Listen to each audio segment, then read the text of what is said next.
and the ratification of the treaties on extradition and mutual legal assistance between South Africa and the UAE. These treaties are expected to allow for a greater cooperation between the two states on legal matters and assist in the investigation and prosecution of crimes. We hope that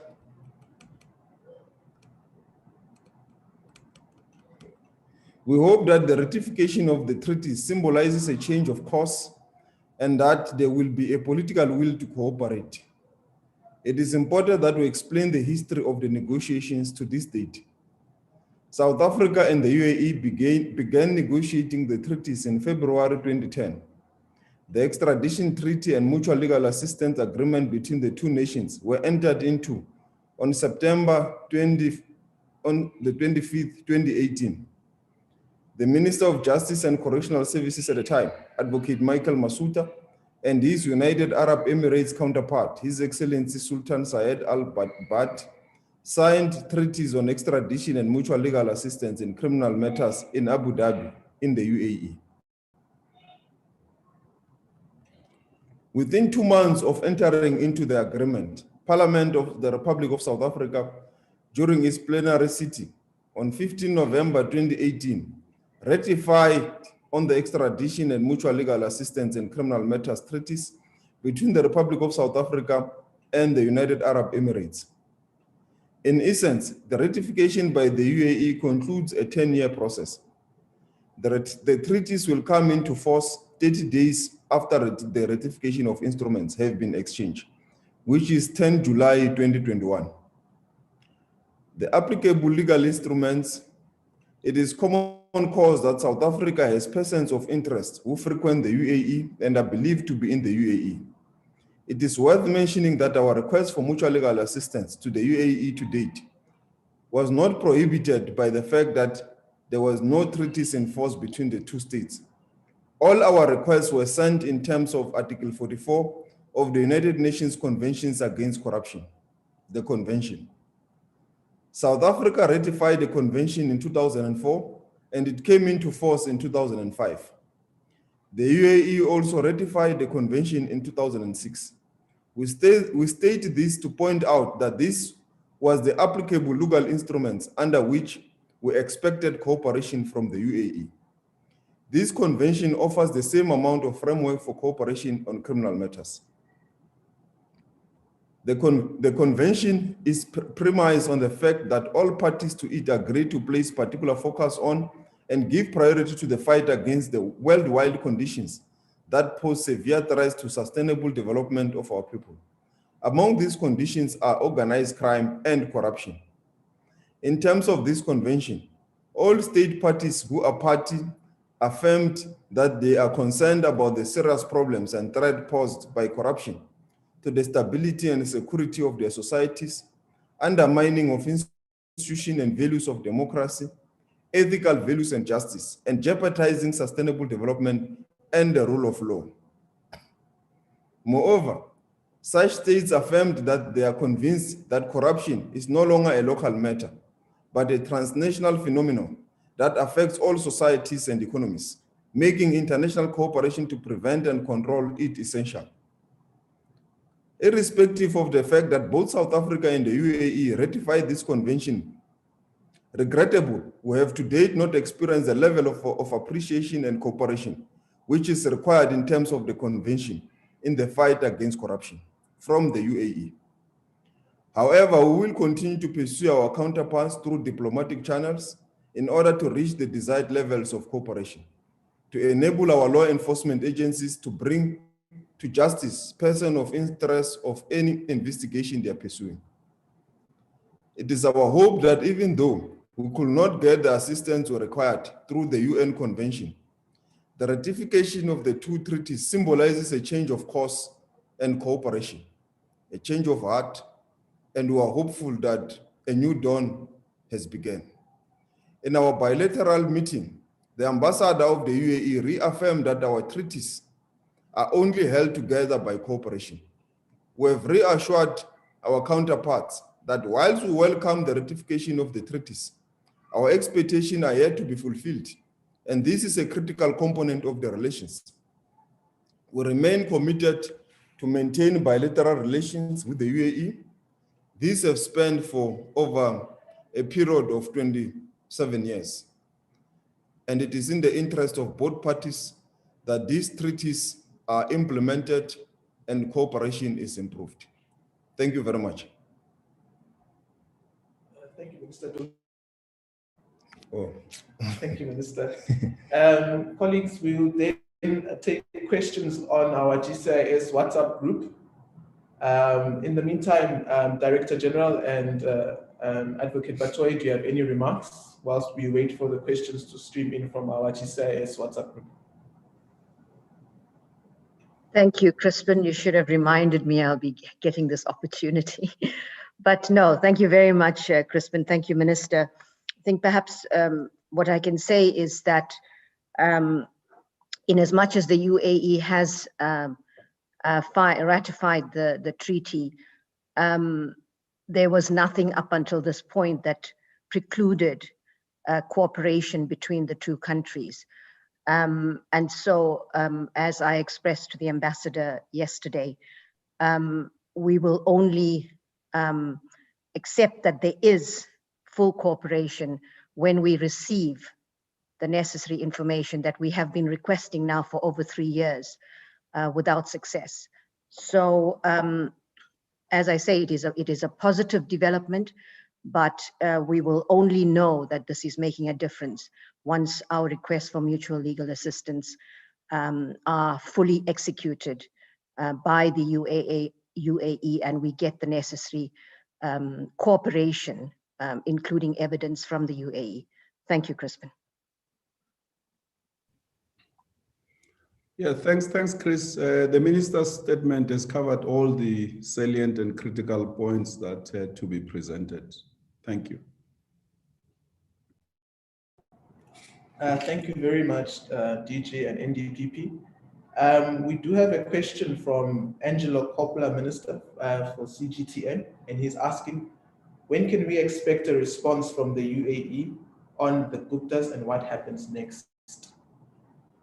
Maybe we can start with the NDPP and then the DG. If there's an answer, then the Minister can come.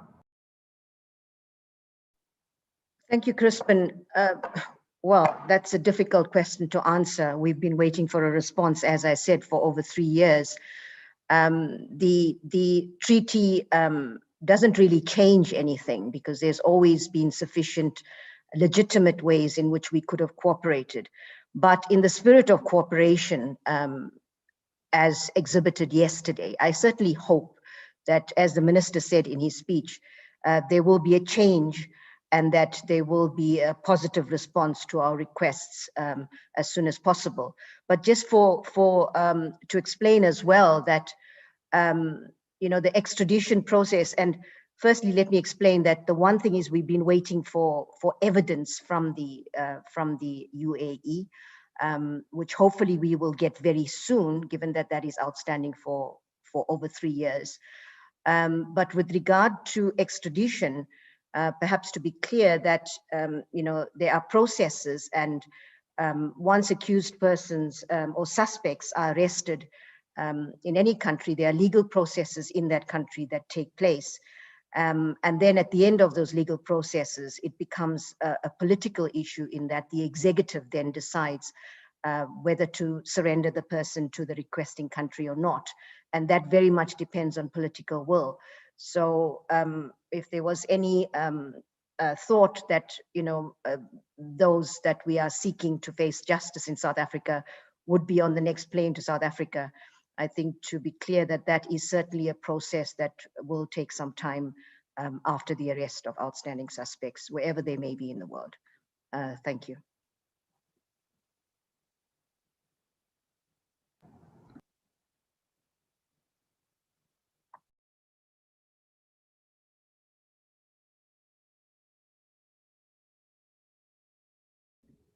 Hi, Chris. I think that's sufficiently covered. Thank you, Director General. We have then 2 more questions. How confident are you? This is from ENCA, Jody Jacobs. How confident are you that the UAE will cooperate since SA itself did not cooperate in the al-Bashir matter. Then we have a question from Kaylin Pillay from Independent Media. What are the timelines to extradite the Guptas now that the treaties have been ratified? I think we've answered that question. The second question is, how has the Gupta saga impacted on relations between the UAE and RSA? Over to you, Minister. Yeah, no, thank you.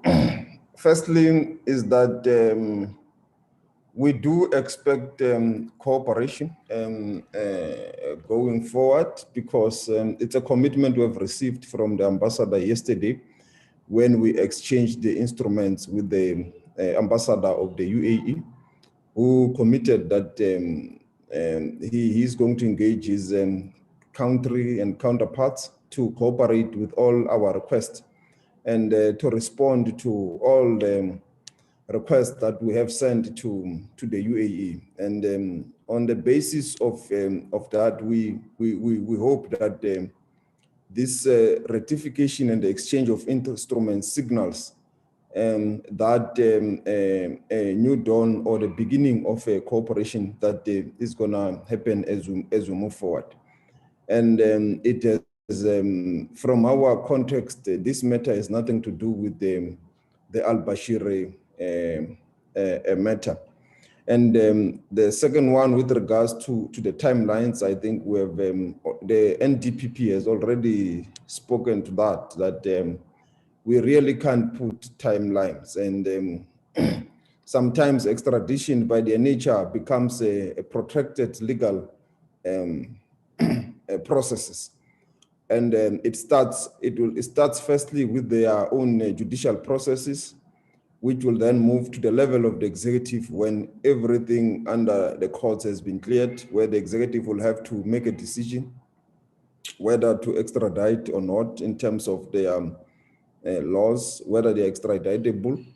So we cannot really put the exact timelines to say by tomorrow morning this is going to happen. But what we can say to South Africans is that we should not expect that the people of interest will board the first plane to South Africa tomorrow morning. So there will still be legal processes that have to be followed, and we expect that there will be maximum cooperation from the UAE and from ourselves to ensure that we comply with the rule of law. Thank you, Minister. Then the next question is from Peter Fabricas from the Daily Maverick and the Institute for Security Studies. What is the information which the South African government requires from the UAE? NDPP, I think that would be a question that would be appropriate for you to expand on, if possible.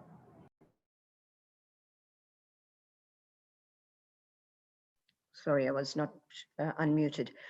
Briefly, it relates to financial evidence. Bank records, bank statements. Thank you, NDPP. That was brief, straight to the point. I see there are no other questions streaming in. But I think of also particular interest is now that a red notice has been issued, NDPP, what does that entail? Can we take South Africans into confidence on those things? And also, Minister, I'm sure you can elaborate on that process as well. Yes, what this means is that we will be able to receive the assistance of Interpol in whichever country they have a presence, to work with the authorities in that particular country to effect the arrests of the outstanding suspects. And so that is essentially what it means.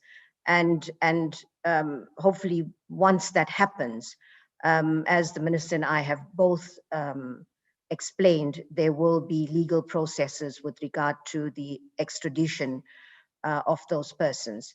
So to put it very, very simply, that is essentially what it means. It means Interpol working with law enforcement, Interpol working to assist in tracing these persons, and then once whereabouts have been established, to work with the local authorities to effect arrests. Director General, is there a point that you would like to address as well? There was a question about the impact this matter has on the relationship between South Africa and the UAE. So I wanted to state that the relationship between the two countries remain cordial and healthy and strong. It is in the nature of diplomacy that there will be difficult moments in relationship between states.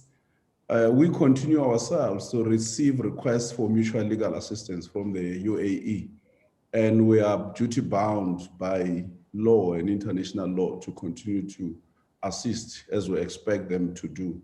So no matter how difficult at points the relationship may be, the diplomatic relationship has to continue within that particular understanding. Thank you very much. Okay, thank you very much, colleagues. I think then that concludes the end of this press conference. Thank you very much for your kind attention. Crispin? Yes. Oh, I see a question from Mahlase Mokhale. Thank you. And just this is the last question. It really came in last minute. Mahlase Mokhale from Newsroom Africa is asking, are there other people outside of the Guptas who can be affected by extradition? I don't know, it's a very wide question, but maybe we can attempt to just clarify what it entails, Minister, generally, what extradition seeks to achieve. Yes, the agreement entails that the two countries are narrowing their cooperation agreement between them as at a bilateral level. While we have explained the United Nations Convention, but this just strengthened the hands of the two countries at the level of bilateral cooperation. And it also means that whatever information that we require from the United Arab Emirates will now henceforth be governed and be followed through the cooperation of the UN Convention, but also through this bilateral agreement, when we will therefore be duty bound to comply with the two agreements in terms of the mutual legal assistance and also in terms of the extradition agreements. As the DG has said, it will obviously affect everyone from both countries, whether the UAE wants information from our side or they want us to help them with extraditing anyone in South Africa. It will affect that process. Or if ourselves we want to extradite or we want information in the UAE, it will affect any process that relates to the request that we'll be making against any individual or any person who might be in the UAE or information that we might be requiring in the UAE. Thank you. Thank you, colleagues.